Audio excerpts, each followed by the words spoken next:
Welcome students. आज हम partnership में फंडामेंटल्स का प्रैक्टिकल क्वेश्चन नंबर 2 करेंगे और सीखेंगे कि ये पर्टिकुलर क्वेश्चन कैसे सॉल्व होता है। ठीक है, तो जैसा आप अपनी स्क्रीन पे ये क्वेश्चन देख सकते हो, यहाँ पे दो पार्टनर्स हैं, गिरीश और सतीश। ठीक है, और उनका कैपिटल आपको दे रखा है 1 अप्रैल का, जो कि है 5,60,000 एंड 4,75,000।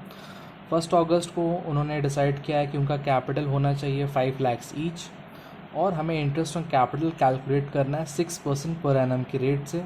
ठीक है, फॉर द ईयर एंडिंग 31 मार्च 2022। ठीक है, चलिए इसको करके देखते हैं। सबसे पहले हम यहाँ पे सॉल्व करते हैं, गिरीश का पहले सॉल्व करके देखते हैं।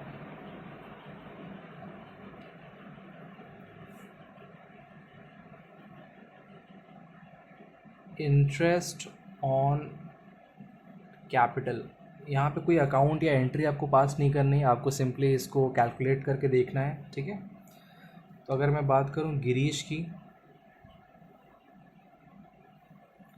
तो गिरीश का कैपिटल 1 अप्रैल से ले करके 1 अगस्त तक ये कैपिटल था उसका 5,60,000। ठीक है, एंड जो कि चेंज हो गया 1 अगस्त को। 1 अगस्त से फिर आप निकालोगे 31 मार्च तक का, उसका कैपिटल हो गया 5 लाख। तो यहाँ पे दो बार आपको इक्वेशंस बनाने पड़ेंगे, सॉल्व करना पड़ेगा। ठीक है, तो 5,60,000 पे आप निकालोगे 6%, यहाँ पे भी और सेम यहाँ पे भी। ठीक है, डिफरेंस होगा आपके मंथ्स का। अगर आप काउंट करो तो अप्रैल से लेकर के अप्रैल, मई, जून, जुलाई, 4 मंथ्स, क्योंकि अगस्त फर्स्ट है तो सिर्फ 4 ही मंथ्स हुए। तो पहले आप निकालोगे 4 मंथ का इंटरेस्ट, और फिर आप काउंट करोगे अगस्त से, तो अगस्त, सितंबर, अक्टूबर, नवंबर, दिसंबर, जनवरी, फरवरी, मार्च। तो अब आपको रिमेनिंग 8 मंथ्स का फ्री अलग से कैलकुलेट करना पड़ेगा। ठीक है, चलिए इसको देख लेते हैं सॉल्व करके।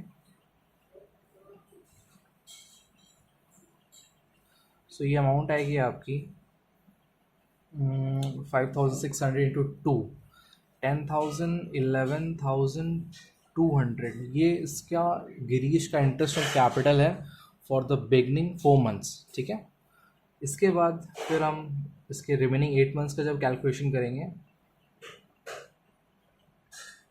तो ये हो गया आपका 20,000। तो कंबाइंड अमाउंट गिरीश की जो आ रही है इंटरेस्ट ऑन कैपिटल की, वो है 31,200। कैसे आया, हमने इन दोनों को सम अप कर दिया। ठीक है, पूरे साल का उसका ये इंटरेस्ट कैलकुलेट हो रहा है। ठीक है, चलिए नेक्स्ट हम अब सतीश को सॉल्व करके देखते हैं। सेम सतीश का भी सेम कैलकुलेशन है, उसका भी हम इंटरेस्ट निकालेंगे पहले अप्रैल से लेकर के अगस्त तक का। ठीक है, और फिर हम कैलकुलेट करेंगे अगस्त 1 से लेकर के 31 मार्च तक का।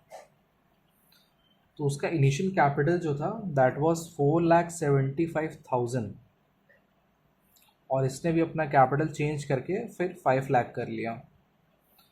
डेट सेम थे तो 6%, और ये भी 4 मंथ्स का निकलेगा, और यहाँ पे भी आपका 6% निकलेगा आपका 8 मंथ्स का।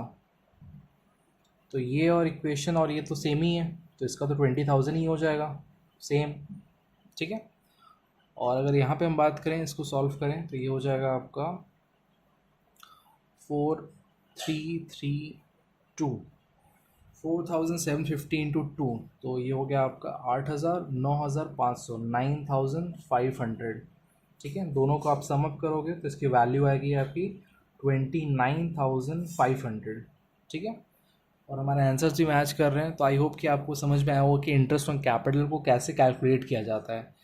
आपको कुछ नहीं करना, आपको बस सिंपली रेट परसेंटेज देखना है, क्या परसेंटेज है। ठीक है, और मंथ का आपको ध्यान देना है यहाँ पे कि आपका जो कैपिटल है वो कितने मंथ्स तक रहता है। जैसे यहाँ पे 1 अप्रैल को कैपिटल ये था, बट 1 अगस्त को चेंज हो गया, तो आप क्या करोगे, पहले अप्रैल से लेकर के अगस्त तक का आपने निकाला। ठीक है, एंड अगर कोई चेंज नहीं है, फिर फर्दर कोई चेंज नहीं है, तो फिर आप अगस्त से लेकर के मार्च यानी क्लोजिंग तक आप फिर निकाल सकते हो। ठीक है, तो आपको बस ये ध्यान देना है कि कैपिटल कितना है और कितने मंथ्स तक है, उसके अकॉर्डिंग यहाँ पे कैलकुलेशंस होते हैं। तो आई होप स्टूडेंट्स आपको समझ में आया होगा। अगर फिर भी आपको कोई डाउट है तो आप कमेंट में पुट कर सकते हो, मैं उसको सॉल्व करने की कोशिश करूँगा। ठीक है, थैंक यू स्टूडेंट्स।